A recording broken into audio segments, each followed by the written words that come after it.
Linsay. It's so good to have you here. Thank you Thank you so much. for joining us for 21 questions. Yeah, well, why don't we dive right in? Yeah, let's do it. What is your one-word check-in for us today? Today it's probably going to be chaos. Um, Obviously we are in a state of upheaval in this country and in this industry.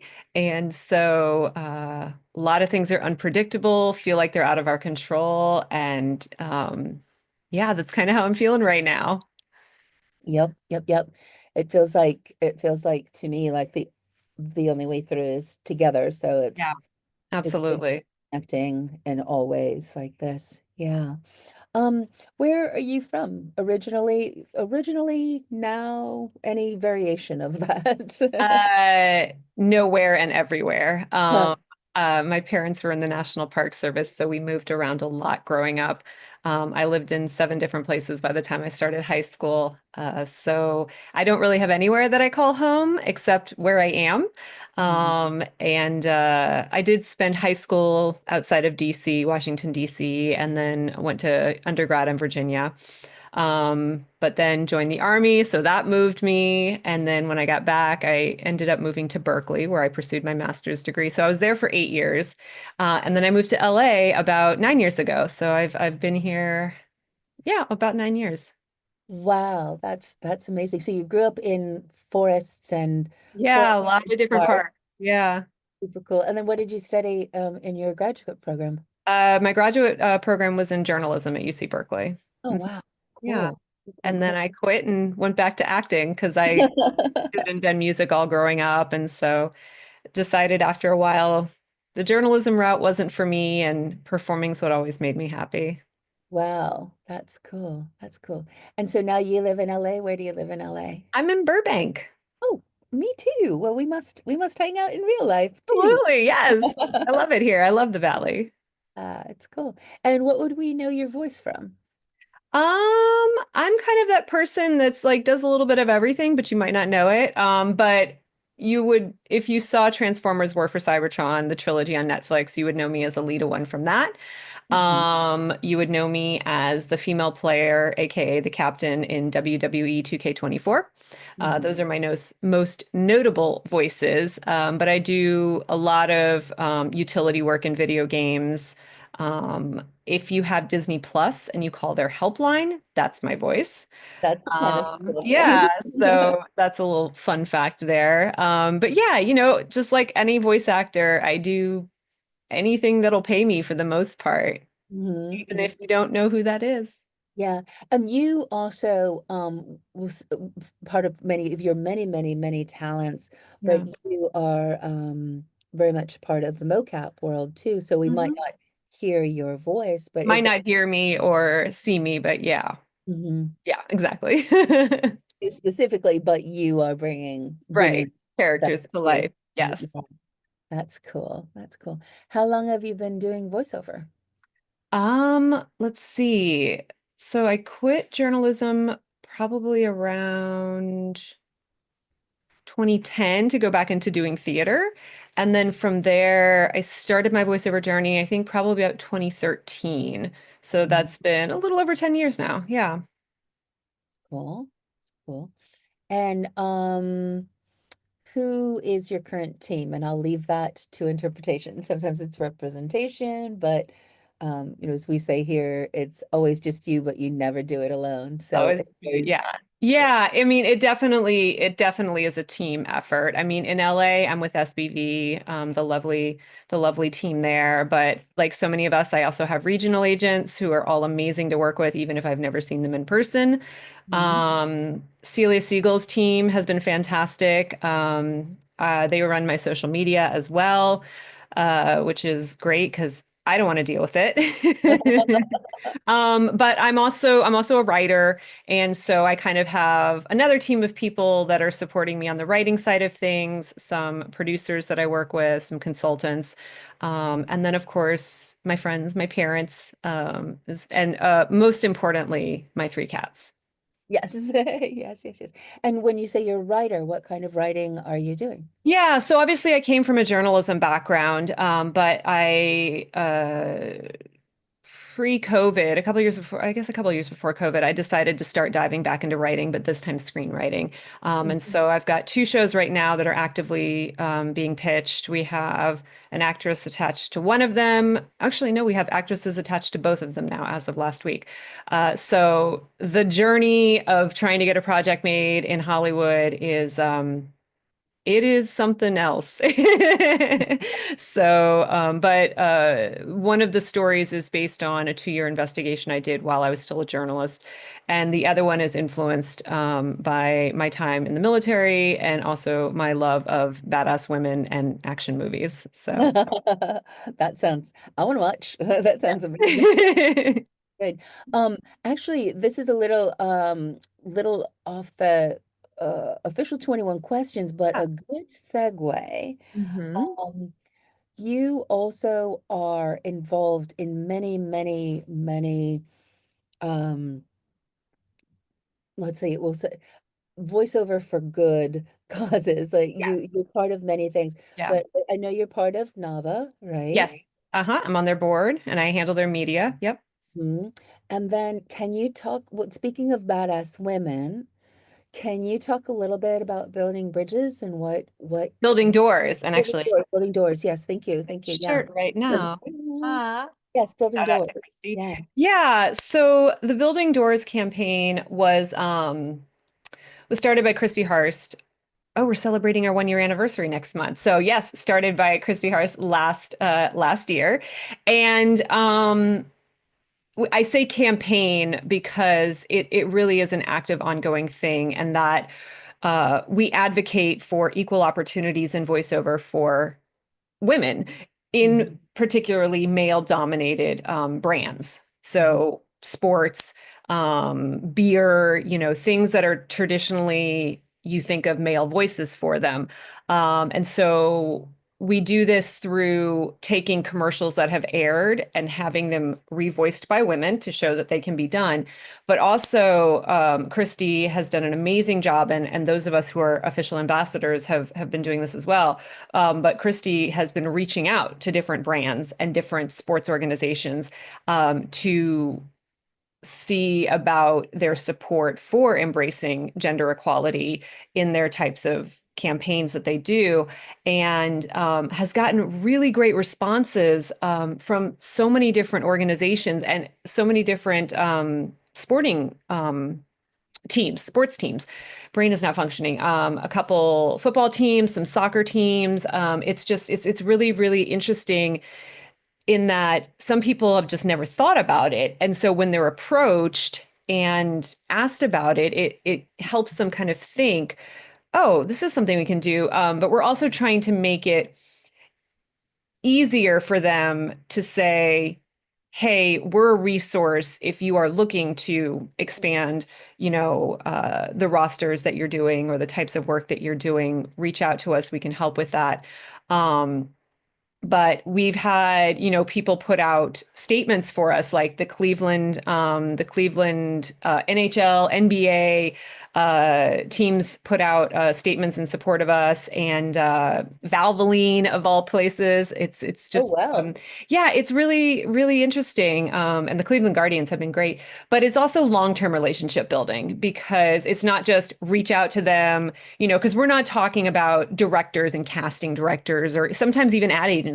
We're talking about like the DEI officer at the Cleveland Guardians, things like that, going directly to the source as opposed to middle people. Because a lot of times, especially with sports, they're doing those things in-house. And you may reach out to them and they're interested, but management says no. But that's still a relationship you want to maintain because it could prove fruitful in the future. And some of that has happened, connections she made 2 years ago are now kind of starting to pan out now. And then, of course, one person here knows other people there. And so it really is an ongoing process, but especially now, and of course, this was started before the election, of course. Trying to show that diversity can only enhance your brand. And that people from all walks of life watch sports and drink Hmm. beer and buy cars. If you follow us on LinkedIn, or we're now on Substack too, Christie's put out some really good. She did an analysis of the Super Bowl and Hmm. also the AFC championship playoffs, about how many female voiced ads there were. And it's pretty bad. So even ads that weren't for traditional, quote unquote male products, for those sporting events were still voiced by men. And actually a large number also had no voices, but the majority of voiced ads were voiced by men.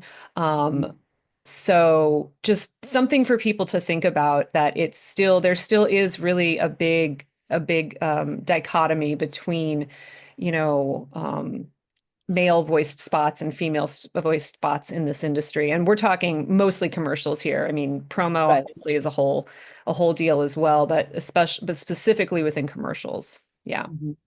And then Yeah. as far as auditions are concerned, we've got stats on that, how many auditions men get compared to women, obviously based on, feedback. But we've expanded it this year, and that we have, the women who contribute to doing the work and the video spots that you see. But we also have those of us who are ambassadors, who are working kind of on our own to also reach out to different companies. So it's not just Christy. We have our global door builders now, who we're trying to get to kind of start their own communities where they are, try and do like meetup groups and things like that. And then we're also going to be recognizing, rising stars in the industry, people we think are doing really great work, and, maybe their career hasn't peaked yet, but we can tell that they're going places. So if you go to the website, buildingdoorsvo.com, you can find all of the amazing women that are involved in this. You can see some of the spots that they've done. And then, of course, check us out on LinkedIn um, and Substack and Instagram. And I think oh, I know we're on TikTok. Oh, and I think we just went to Blue Sky as well. So yeah. So cool. It's exciting. I know at the beginning of my career, as I started booking big campaigns, one of the first ones was one of the first ones and the first like super long lasting one was being the voice of Citibank Mm, at a time where it really was yeah. a shift from that paternal we're everywhere visa everywhere you are Yes. we Yeah. there are little people they're there dad's got it to a female voice. It was kind of a big Yeah. thing. And I got it because my agent I was like one of the few women that my agent sent out on it. Mm-hmm. So it was like, yeah, and that Yes. was, oh, that was, a long time ago. So it's interesting that it's still Still, a thing. still a thing. Yeah. And then it's really cool it's really cool it seems like the more that there's things that you're like, okay, we did use a woman's voice, and then we see how the economic impact of that is. Like, oh, actually, women really liked that. Our Yes. sales in beer or so many more people are, yeah, it's Right. Because I mean, if you look at uh, statistics, women tend to be the primary purchasers in families. I mean, obviously, single people Mhm. do their own thing, but specifically in the family, it still tends to be women making most of the purchasing decisions. So, it kind of seems weird that you wouldn't want to maximize that, reaching that demographic. Yeah, yeah. And then I think especially with what's going on in the world, we really need to take responsibility and Yeah, recognize, okay, so that's not going to be supported here. That doesn't mean it's not going to be supported or yeah, we aren't going to be keeping on making sure that it's important. So yeah, absolutely. that's very cool. So switching gears, Yeah. switching gears, what is your current recording setup? What and a sub question of how has it evolved over the years? Oh, yeah. My current setup is I converted a walk-in closet into, soundproofed it and treated it and everything. I was lucky. One of the reasons I chose the place that I lived in is because it had this massive space that was Hmm. a walk-in closet that I could utilize for my studio. And it's definitely gone from like a functioning closet to now, a studio space. Um, but it definitely has evolved. And I've talked to, students when I do coach them or teach classes. I'm like, don't try to do everything all at once. When I lived in Berkeley and, was starting my voiceover journey, I had a sliding door closet that I put a little bookshelf in and put my little computer, very tiny, I mean, sliding closet. But to give myself more room, I went to a salvage yard and found some outdoor shutters, which I drilled into the door or the frame. So when I opened the closet, I could push out these shutters that would give me extra strength here. And then I had a board on top and I had rugs, fabric or carpet remnants, stapled to it. And I'd take half my clothes out when I had to record, and Oh, then I'd have wow. to wait because my neighbor's bathroom was on the other side. And if she was giving her kid a bath, I'd have to wait. If I was doing video games, I'd actually go down and record in my car because I was afraid of the police being called. Um, Right. but I recorded some, big campaigns in there, and then, during COVID, I really upgraded, like finally ran a monitor into my current studio, ran a monitor into it because now I was like, traditionally I was like, oh, I'm just going to do my iPad or, back in the day when we printed out scripts, but I was like, oh, iPad's great. But then with COVID, having to do remote dubbing, and I Hmm. was like, Oh, right. it's time to have a monitor in the studio. And of course, that just sped up my workflow in general because I no longer had to transfer files to other devices. And so, set that up with my Bluetooth keyboard and everything because I keep my computer outside my studio now. So I can so basically the monitor is just an extension of my computer, and the Bluetooth keyboard and mouse lets me do everything I could if I was sitting at my desk.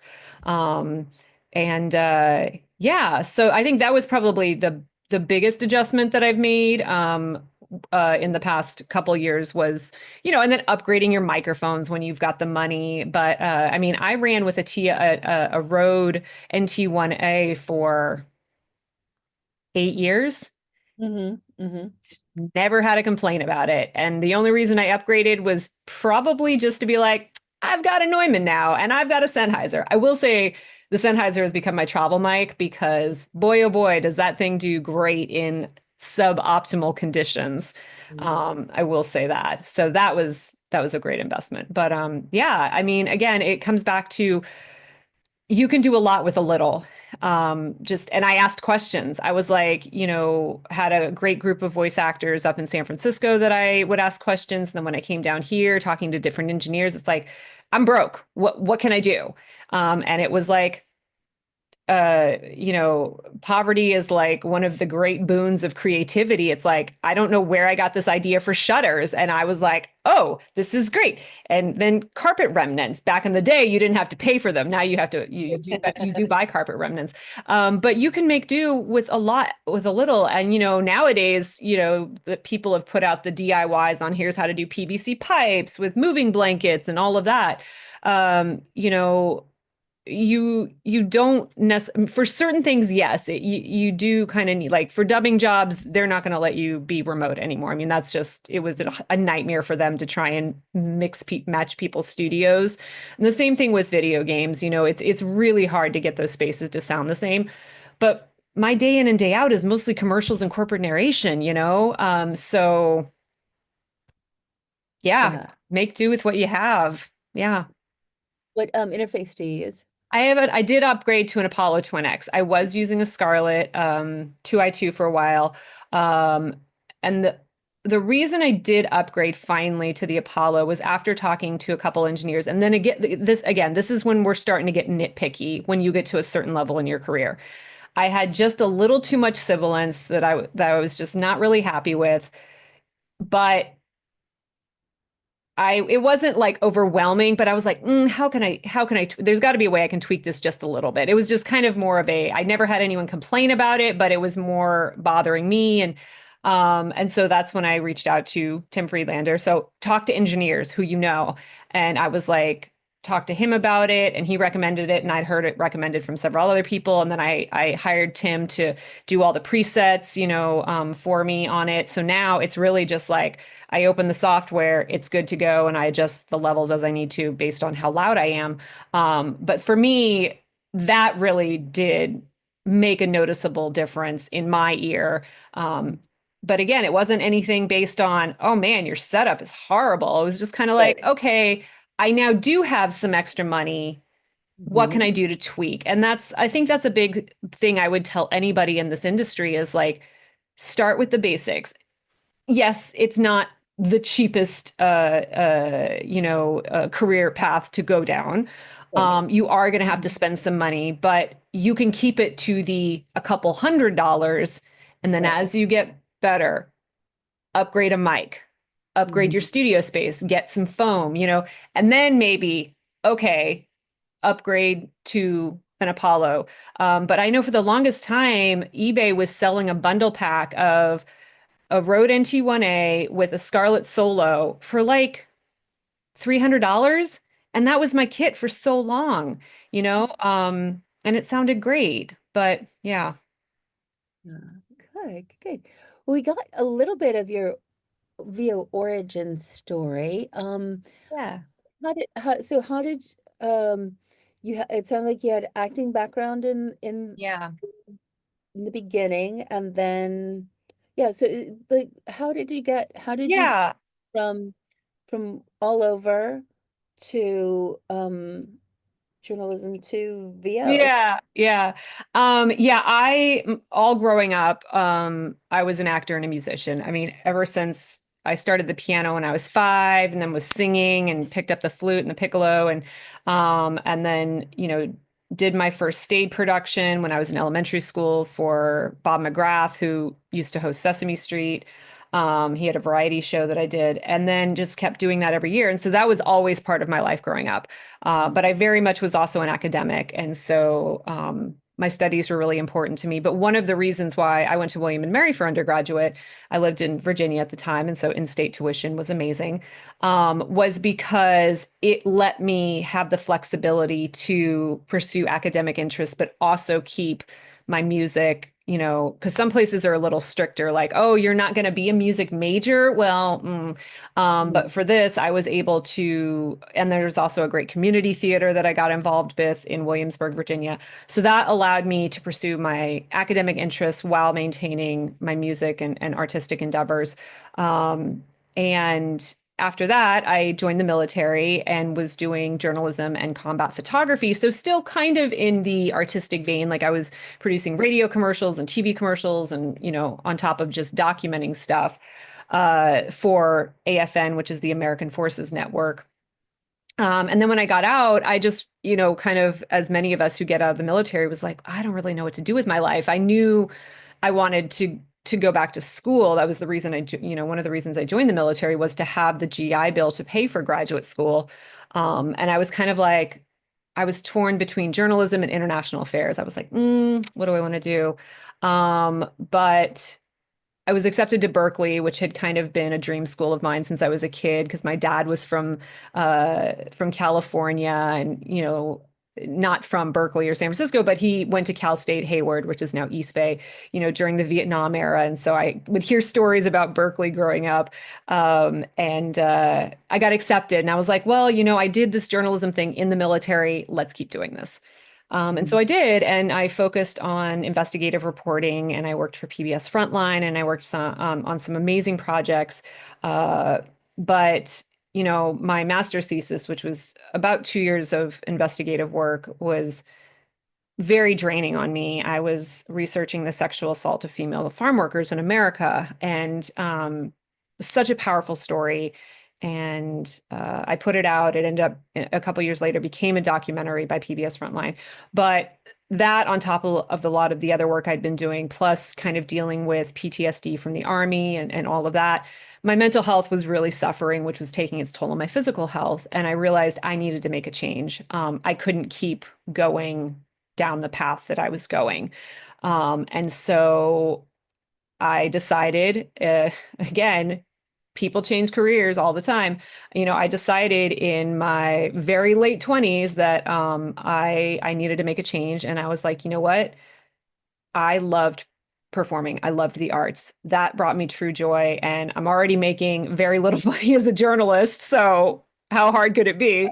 And so I ended up giving up my career in journalism and went back to theater. And I pursued theater in the Bay Area for about 6 years. Um, and at the same time, I got certified as a substitute teacher, and I found there was a public charter school that I ended up working at the most, and essentially became a full-time teacher there, and also a paraprofessional, so working one-on-one with kids with learning and emotional disabilities. So I did that, in the daytime, I would go and teach. And I'd get home and then I'd go to theater rehearsal. And if I was in rehearsal for one show, I was probably in performances for another. So it was just constantly overdoing. And then on the weekends, I was working as a brand ambassador for, a granola bar company and then a kale chip company and a coconut water company. So hustling, it's like, and not sleeping very much because it was like I was constantly going. And finally kind of came to the realization, well, do I want to keep doing theater? Do I move to New York? At this point, I am older, right? And the New York Broadway scene um, is a young person's game. And I'm a singer and an actor. I dance, but I wasn't a triple threat. So I was like, okay, that's probably not realistic. And at that time, I was in a group that we did different performances throughout the San Francisco area. And the woman who founded the group, her husband was a sound designer for video games. Mm. I was playing video games at the time, and I was like, this is really interesting. Like this is acting. And for me, it was Mass Effect, playing as Jennifer Hale, Commander Shepard. And I was like, this is the type of acting I want to do. This is awesome. Also, theater does not pay very well at all. And you Um, know and what? so I lucked out in meeting this gentleman and getting to know him very well. And I was like, what do I do? And he was like, you know what? Let me introduce you to the agent who, and this was very lucky on my behalf, I will say that. Let me introduce you to the agent I go through for all of my casting and see what his recommendations are. Awesome. So he introduced me to my first agent, which is at Stars in San Francisco. And he was like, look, I love your background. I love you're obviously a talented actor, singer. I will take you on tentatively, but you need to go take specific voiceover classes. Mhm. And there is a school in San Francisco, Voice Tracks San Francisco. I started training there, and I trained there for several years, and they kind of have a curriculum sort of formula. So and it was in person, I was doing narration. I mean, all of the things you do in voiceover, I was taking classes in all of them. And that's actually where I met some of the contacts that I had in LA when I moved to LA, because quite a few people from LA would come up to San Francisco to teach. And then because I had been kind of hip pocketed by this agent, was auditioning and then started booking a little bit more. And I was also doing on camera as well, so commercials and things like that. And then it got to the point where theater was now getting in the way of my voiceover career and my on camera career. And I was like, okay, now is the time. The universe is telling me now we stop doing theater. Mhm. But I was still teaching, and then I started teaching private singing lessons on the side through a studio. I was teaching kids musical theater as well. Um, and then kind of got to the point where I had felt like I'd kind of plateaued in my career where I was in San Francisco. Mhm. Um, and I knew video games were my passion. I mean, animation is great too, but I'd always just had a very strong draw to video games. And I knew at the time I needed to be in LA for that. And so in my 30s, decided to, it was kind of like New York, LA. Well, when you're broke, it's a lot easier to go from Berkeley to LA than New York. Packed up my house. But prior to that, for the 6 months prior to that, I'd actually been driving down to LA every weekend for Wow. classes. So I was taking improv classes down here. I was taking, Charlie Adler used to have a multi-week class. I was taking that. I had got connected with, I think I'd got connected with Gardner Street by that time. So I literally was driving, and I did it in one day a couple times too. I was like down and back in a day. I don't recommend it. But I was That's driving down here every weekend because I had a rent controlled apartment in Berkeley. And I was like, you know what? I want to have a foundation when I come down here. I want to know people. And at the time, pre-COVID, as you know, Trish, and there still is, obviously, but there is just a lovely voiceover community down here in LA. And getting to know them, getting to take these classes. When I moved down here, it wasn't as much of a shock of like, oh my God, I'm in a new place. What do I do? It was like, oh, okay, I already kind of know a few people. And getting into classes, getting to know more people. And that's exactly what it was, new city, new life. It was kind of a reboot for me. And just meeting people and talking and asking questions and, hey, who do you recommend for this type of training? And who do you recommend for demo reels? And all of those things. And again, starting with the basics, I knew commercial demo reel was the most important. So that was the first one that I did. And then I was like, okay, I know I want to get an LA agent. Um, so I know I do need like a character reel. And I already had, thankfully, because of with stars, you do get some video game auditions up there. So I already did have some video game credits by the time I moved down. I was like, okay, let's do a character demo because I couldn't afford both animation and video games. So I did a character demo. And that was enough, with the credits that I had already been accumulating through being with stars. I kind of had some decent credits by then, some national commercials and a few decent video game roles to finally be like, okay, let's start looking at the LA agent market. And again, Mhm. not going I'm like, I wasn't going to be like, I'm going to go to DPN as a brand new person in LA. Like, no, no, you start, it's a hustle. Again, some people get very lucky and they have like an amazing talent or a special skill or something that really just jumps out that for whatever reason, the agent needs that right then, right there. And they do get with amazing agents right at the beginning. But anyone will tell you, and I learned this from talking to people who'd been here much longer, the industry had changed a lot. And people who would get signed just for animation or just for video games with no credits, that wasn't the case anymore. You really needed to be able to do kind of everything. And luckily, I will say, because of the foundation I got training at Voice Tracks up there, I had trained in a little bit of everything, a lot of it, everything, 3, 4 years later. I had credits in a wide variety of things. And so when I was coming to kind of, again, the bigger market agents, I had a pretty well-rounded resume, but obviously still a lot of room for growth.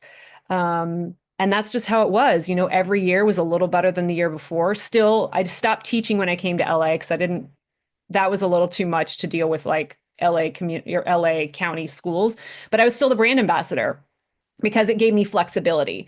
Because again, I was still doing on-camera commercials and stuff like that. So I knew if I got a commercial audition in the middle of the day and needed to drive from Burbank to Santa Monica, I had to have that flexibility. So I was a brand ambassador and I would have to drive to like all the different Whole Foods and Sprouts in LA County to do in-store demonstrations. And then there were to be events on the weekends where I was doing this, but it gave me the flexibility to be able to do auditions, to be able to, at the drop of a hat, go Mhm. to an in-person audition or, oh, I've got a session tomorrow. Great. Now I have the time to do that because I know having that survival job, that day job can be very difficult.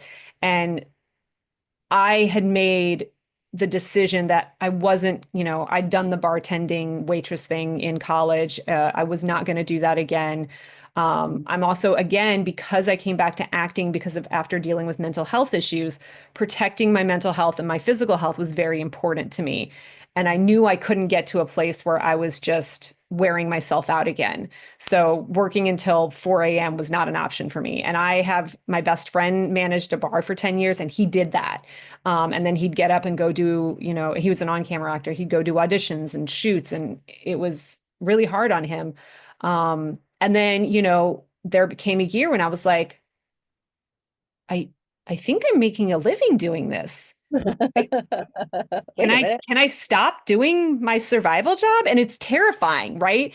Because in this industry, you always think the rug's going to get torn out from under you. And I still have that fear. But I kind of was like, okay, let's stop doing that and see what happens. And I took that kind of leap of faith And again, every year's just been a little bit better than the last. Um, I will say because I had gotten my start not in a major market, LA, New Mm, York, Chicago, um, I was used to working remotely, having mm, started in San Francisco. So when COVID hit, I know so many people did not have home setups. They weren't ready to go. But because I already did have my home setup, by that point I did have quite a few regional agents because that was part of my career focus was I'm not great at self-marketing. I couldn't figure out the pay to plays. Like I just couldn't do it right.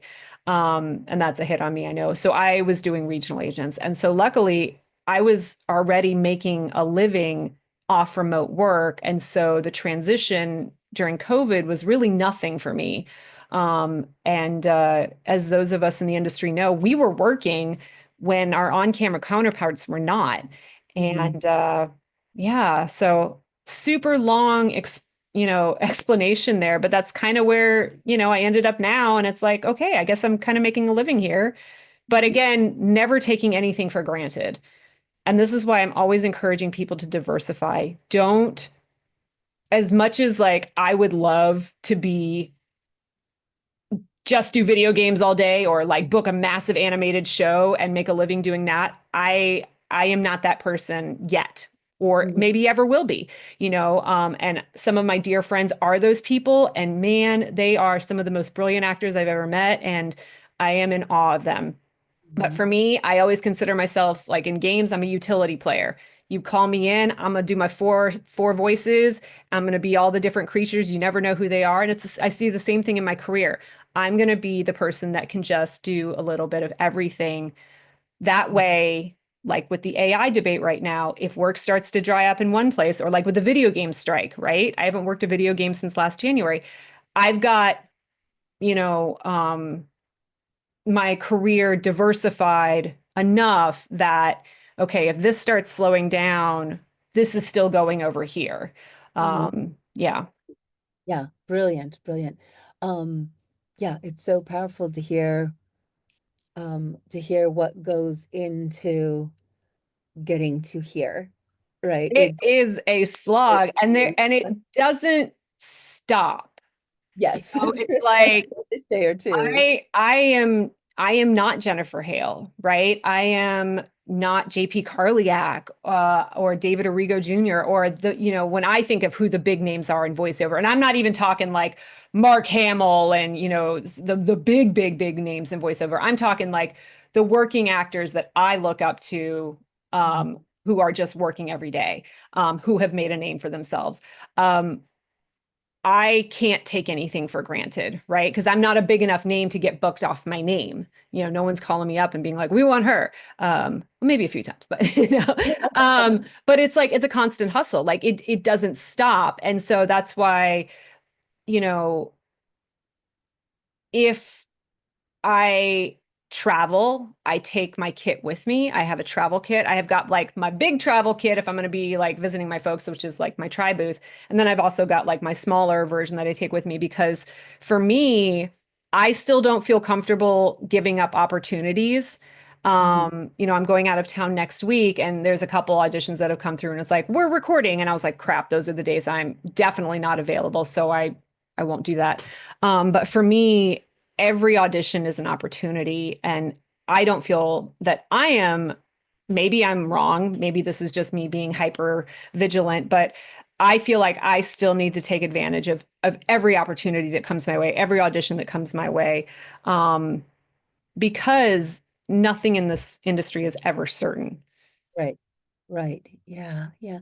What do you think are the three top ingredients that have been part of your success? Mm. Perseverance. I hear that. Yeah. Or perseverance slash persistence. I actually have a sign over here from my mom. It was an award she won when she was in the Park Service. That is a quote by Calvin Coolidge.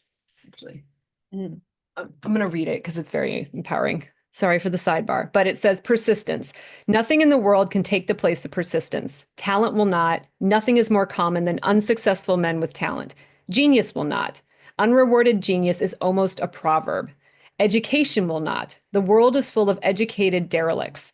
Persistence and determination alone are omnipotent. So That's uh, powerful. that is one of my motivating things because it's so true. And especially if you're in LA, you hear it all the time, like, "Oh my gosh, so and so is the most brilliant actor. Why are they not doing anything? What, you watch people on TV and it's like, well, this person's so bad. How did they get to where they are?" And it is one of the most frustrating things in this industry that like you can be so talented and you just don't know the right people yet, or you haven't gotten that break yet. So persistence is definitely one.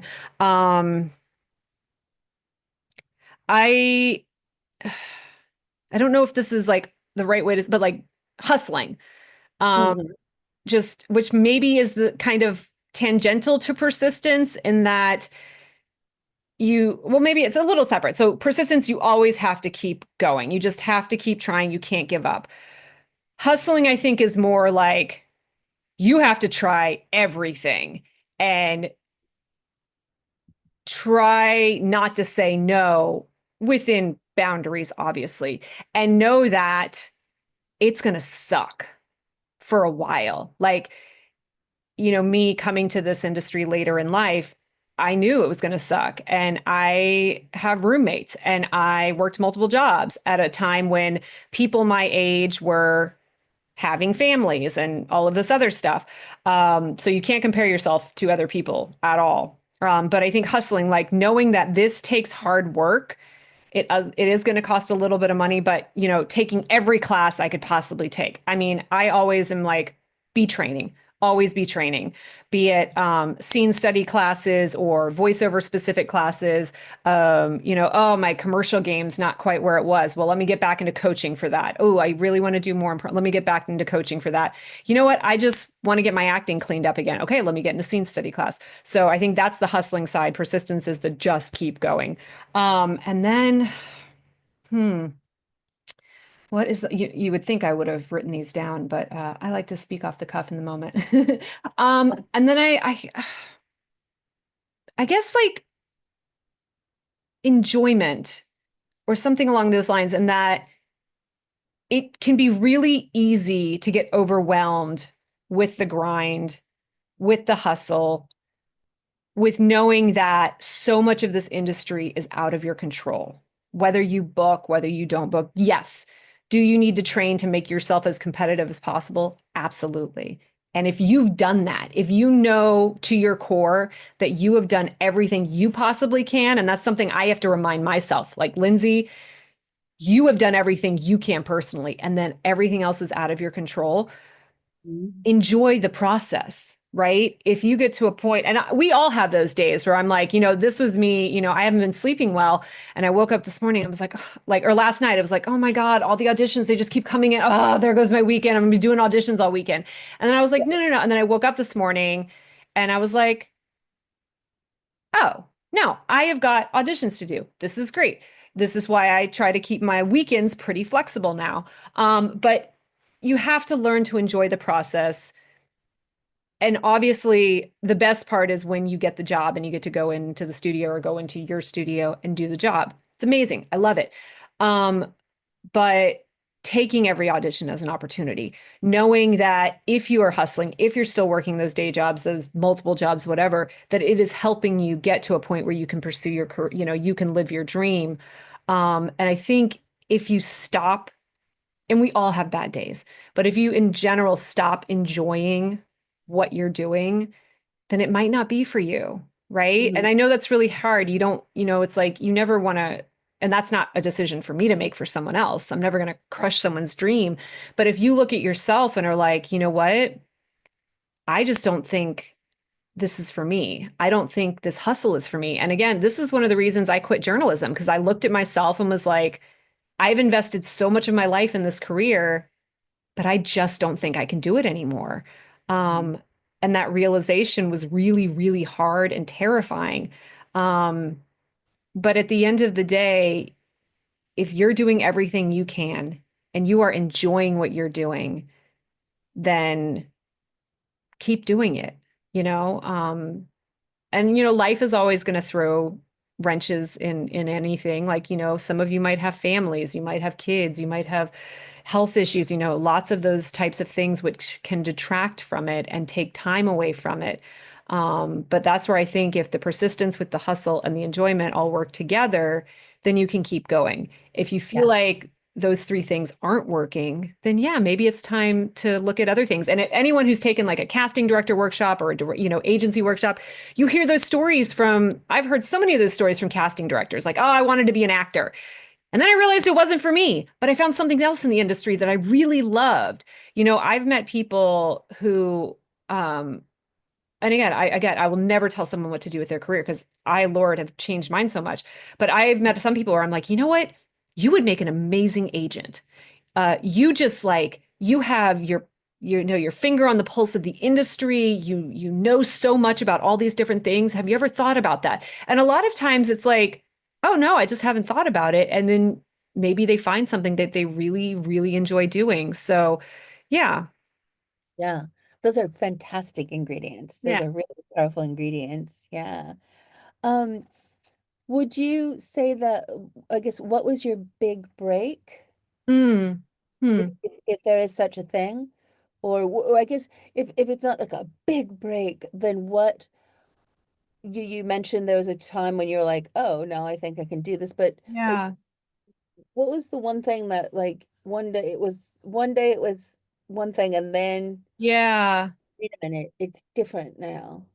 Yeah, that's a really great question because I think so many people, especially people who maybe live in the LA area, have this idea that you need that break, you need that big break. And I will say, as someone who does still pursue on-camera work, Mhm. that is definitely kind of a mentality I have for on-camera work. Like, ugh, to get out of the co-star, like you need that break. You need someone to see you, someone to believe in you. I do think that's still kind of the case there. And definitely when we're talking like animation, those really big roles in video games, the ones not being done by celebrities, like, yes, there is that idea of this one role could do it for me. Mhm. But I feel like that's where you really need to take a look at your life and your career. And, one of the first questions I'll ask students when I have them is like, well, do you want to do this as a hobby or do you want to do this as a career? Mhm. Um, and one of the things I think voiceover that we have going for us that, and again, because I do on-camera work that the on-camera world doesn't, is that we can do so much and we can do so much, so many different types of work, and we can do multiple jobs in a week, in a month. On camera, you book a commercial, you're out at least a day, if not multiple days. The amount of auditions you get is pales in comparison to, those of us, if you're on the pay to plays, if you have multiple agents, we're auditioning every day. On camera, maybe I'm auditioning once a week, maybe once a month. Like theatrically, I might have no auditions in a month, I might have a handful. Mhm. Whereas voiceover wise, it's my daily work routine. Mhm. So for me, making it was I'm paying my bills doing what I want to do.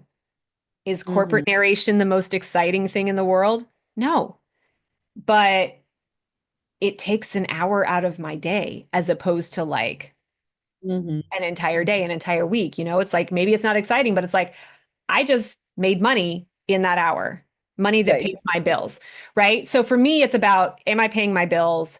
And then it got to the point it was like, oh, now I can like can I take a trip? Is that a thing I can do? I mean, again, I take all my equipment with me, but it's like, oh, I have some extra cash. Well, let's go somewhere. Let's do something. And for me, that's what to me was success for me.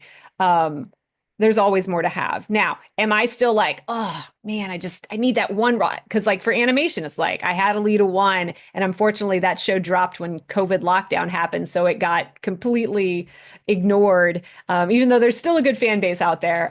But like, I don't do really the convention circuit. I've done a couple Transformers conventions, but I know people who are like big in the anime world and stuff like that. It's like, yeah, I've got those roles that get me to the conventions.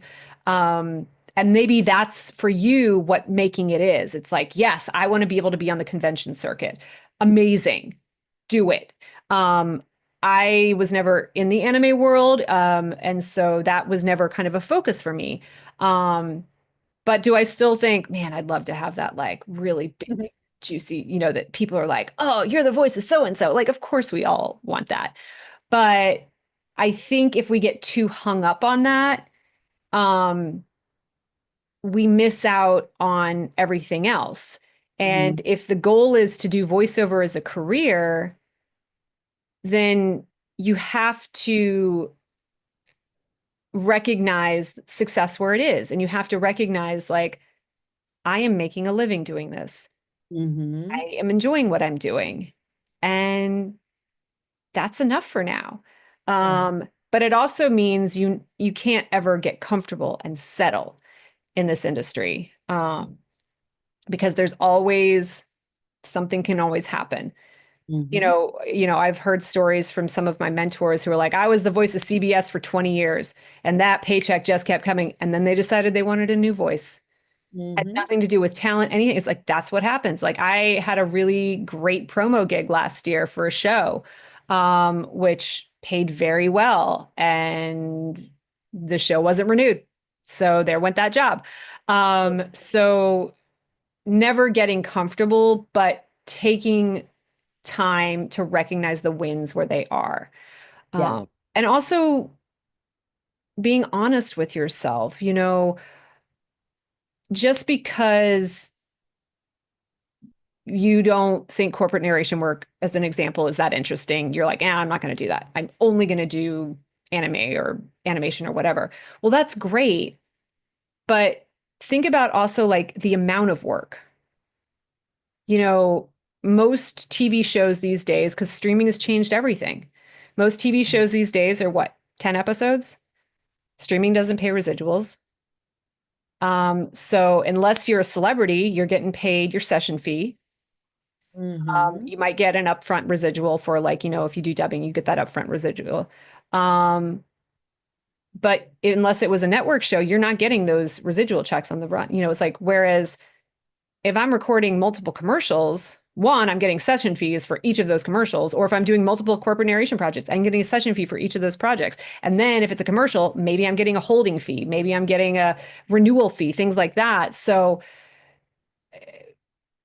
knowing that, yes, the big shiny thing is always really, really the exciting thing to look at, but knowing that everything else can sustain you, so you're not having to hustle as much. Like, I only want to do animation. Well, if you're not going to do any of the other things in voiceover, then maybe you are going to have to keep that day job, which then is going to drain you of your energy, is going to drain you of your time. So maybe you can't focus on that goal as much. Now, I'm not saying don't do this. If this is your thing, do it. I'm just saying for me personally, that wasn't the way I wanted to go. I feel like now that I do have kind of the stability, as stable as it can be, of being able to pay my bills, I can, one, have some extra money to get back into more advanced training and really, really hone my acting skills so that when the opportunity arises, I'm as prepared as I can be. Mhm. Yeah. Yeah. Yeah. Amazing. What would you say you are proudest of in your voiceover career? Oh, hmm. That's a really hard question. Because obviously it's great to be like, oh man, playing Alita one was so amazing. And it really was. Like it was a character that really spoke to me. I felt a real strong connection to her because she was, in the military. I was in the military, even though she's a robot. The acting in that was superb. I became really good friends with the director. He pushed me really hard in those sessions. So I know that like that was some of my best work. Um, but Who was the huh? who was the director you got to Oh, work Phil with? Bach. Phil Bach was the director. Yeah. But strangely enough, I don't, maybe not strangely, the very first job I ever booked, very first job, it was in San Francisco and it recorded on a houseboat in Sausalito. Because that's the thing, in Sausalito, there's like houseboats up there. It was someone they had a houseboat, they converted it into a studio. Amazing. It's the very first job I ever booked. And a um it was a video there was like a documentary put together for a women's rights organization that was working to help support women in other countries who were fighting for human rights issues. And they had voice actors voice the English over the original person being interviewed in their native language, right? So this person starts speaking in my case, she was speaking Arabic. She was Egyptian. She's speaking in Arabic. And then I come in with the English over it, which you see in a lot of documentaries. Um, Nobody outside of whoever this event was for was going to see this video. It was very well produced. Um, but for me, again, as someone who's always been an activist, very, very involved in women's rights and human rights and stuff. I previously worked for Amnesty International, that this was my first job and that it was, that's when I realized was like, wow, voiceover really is involved in everything. No one's ever going to know who I was. Not many people outside of this group of people are going to see this video. But for me, I was like, I just contributed something to help support the work of people who are out there doing what maybe I wish I was doing, but I'm not, but I'm still able to contribute in some small way to the work that they're doing. Um, so that, yeah, that video just, I don't know why. And I actually just thought of that now when you asked that question. I was like, that really was a kind of, and also because it was my first job, I was like, that was a big deal. I was like, I'm doing this. Um, yeah, That's a gorgeous answer. That's a yeah, beautiful answer. Yeah. Now, on the flip side of that, yeah. what would you say your biggest fear or challenge in your voiceover career is or has Mm. been? I mean, it's it's always challenging to get auditions, see parts that you're like, I am perfect for this, and not get them. But Mm, that's the reality. You're not going to get most of the jobs you audition for. So that's I don't know if that's not a fear, but that's definitely a concern because you're like, man, I am just working my butt off, and I just can't crack the animation nut, right? Like I just am not getting that. Um, And so that's something that definitely wears on me sometimes. Uh and my close, greatest but no fear, cigar.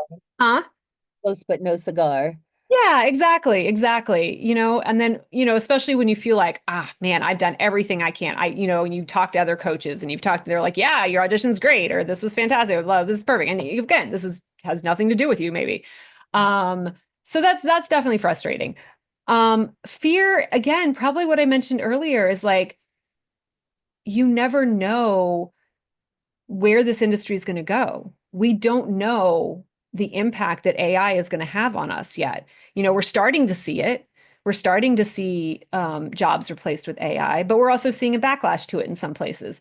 Those of us in LA know that there has been a massive slowdown. Like 30% of the work has left the state.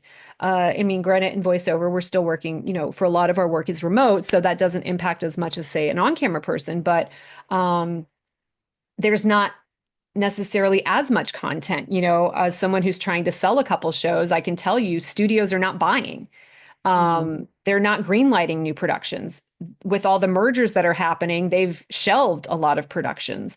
They're looking to just bulk up on foreign titles. And of course, I do dubbing work, as many of us do. And so far, dubbing seems like that's not going to go away. But maybe it will. The opportunity is now open for AI digital replicas to be the foreign voice of the original actor. Um, so there's always uncertainty. So I think definitely the fear of like, could this all go away tomorrow? I mean, it's not going to be tomorrow, it's going to be progress, which is one of the reasons why I started getting back into writing because it's like, well, this is something else to do. And on the side, I got my scuba instructor certification because I was like, well, one, I love scuba diving and I kind of did all the certifications I could do. And I was like, well, let's do the instructor certification too. So you know what? If all hell breaks loose, I'll peace off to Costa Rica and be a dive guide. Um, but again, I think that goes to you can't live in a state of fear, but I don't think it hurts to have contingency plans or to have backups or just something you enjoy doing to help distract yourself from the day to right. day because there is so much uncertainty. And I really believe that we are in a time in this industry that is unprecedented. And I know people have said that before. Like we'll see arguments online that's like, oh, well, the change from VHS to DVD changed everything, and the change from network to cable changed everything, and cable to streaming changed everything. Um, and yes, there has definitely been upheaval, and we've had to adapt over the decades. But I think for many of us, the threat of AI is still kind of the unknown in that we don't know how destructive it could be or maybe not be. But right now, the fear is there, it's palpable. And so just staying abreast and aware of what's going on in the industry, but trying not to succumb to that fear. But I think it's hard not to sometimes, especially with the work I do with NAVA. It's like, man, and on the SAG after negotiating committee, like I'm seeing what this technology can do upfront and personal. And it is a little terrifying at times. These video game negotiations have been very frustrating and kind of scary in seeing what the other side is and can do.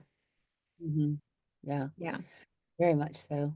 Um, would you consider yourself an introvert or an extrovert? definitely an introvert. Really an introvert, yeah. I know I do a lot of things, like I go to conventions and I love moderating panels and things like that.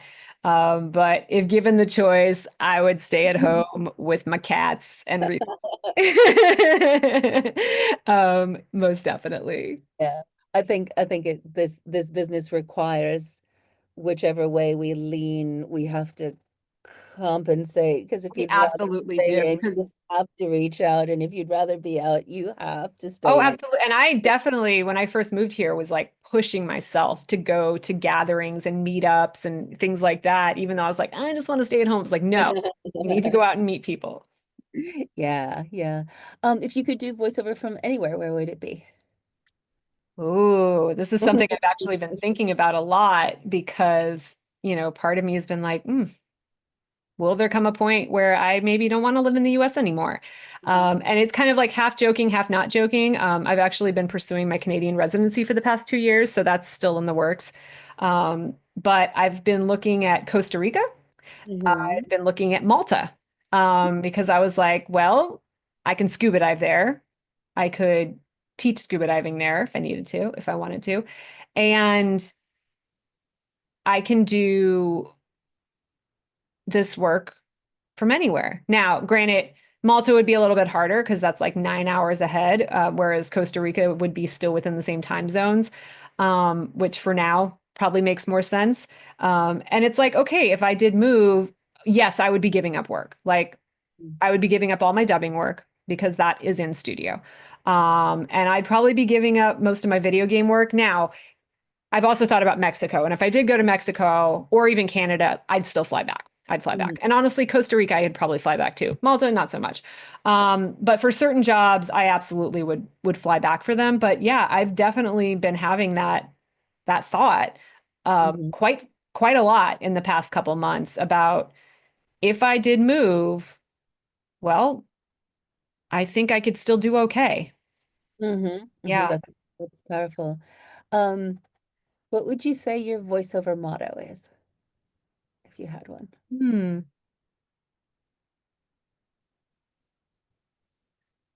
I don't know. The first thing that literally just popped up into my head, and I don't know where it came from because I haven't seen the movie in years, is just keep swimming. Maybe because I just said scuba diving.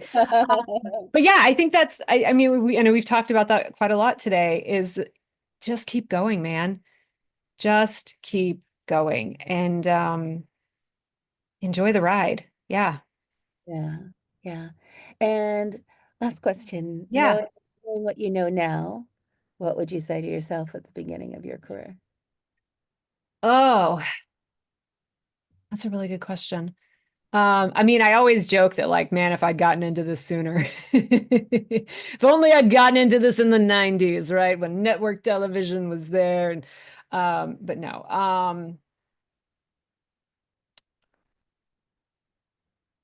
I think honestly, I feel lucky in that I think, yes, my journey has been long.